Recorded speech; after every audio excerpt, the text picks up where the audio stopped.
Sweden Europe में सबसे कम आबादी वाले देशों में से एक है, जिसकी आबादी 10 मिलियन से भी कम है। अधिकांश लोग ग्रामीण इलाकों में रहते थे, लेकिन 1900 के दशक में जैसे जैसे देश का औद्योगिकरण हुआ, कई लोग माल्मो, गोटेबोर्ग और स्टॉकहोम शहरों में चले गए। 1930 के दशक के दौरान स्वीडन ने कल्याण प्रणाली विकसित की, जिसे स्वीडिश मॉडल के रूप में जाना जाता है।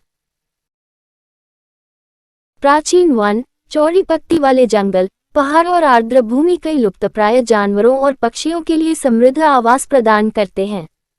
स्वीडन के लोगों को ग्रामीण इलाके बहुत पसंद हैं और स्वीडन यूरोप में राष्ट्रीय उद्यान बनाने वाला पहला देश था। आज 29 राष्ट्रीय उद्यान और कई प्रकृति भंडार और वन्यजीव अभयारण्य हैं। स्वीडन गंभीर रूप से लुप्तप्राय आर्कटिक लोमड़ी को बचाने के प्रयास का केंद्र है, जो यूरोप में 200 से भी कम बचे होने के साथ विलुप्त होने की कगार पर है। स्वीडन में सम्राट राज्य का प्रमुख होता है। राजा कार्ल 16 गुस्ताफ के पास बड़े पैमाने पर औपचारिक कर्तव्य हैं और सरकार निर्वाचित अधिकारियों द्वारा चलाई जाती है। रिक्सडैग या स्वीडिश संसद में 349 सदस्य हैं। संसद सदस्य एक प्रधानमंत्री के लिए मतदान करते हैं, जो फिर कैबिनेट के सदस्यों की नियुक्ति करता है। स्वीडन यूरोपीय संघ का सदस्य है, लेकिन यूरो को मुद्रा के रूप में उपयोग नहीं करता है।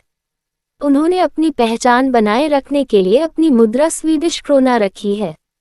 स्वीडन एक तटस्थ देश होने पर गर्व करता है। 1800 के दशक के मध्य से और 2 विश्व युद्धों के दौरान स्वीडन तटस्थ रहा, एक पक्ष या दूसरे के लिए नहीं लड़ रहा था। स्वीडन में लोग सबसे पहले लगभग 10,000 साल पहले आए थे।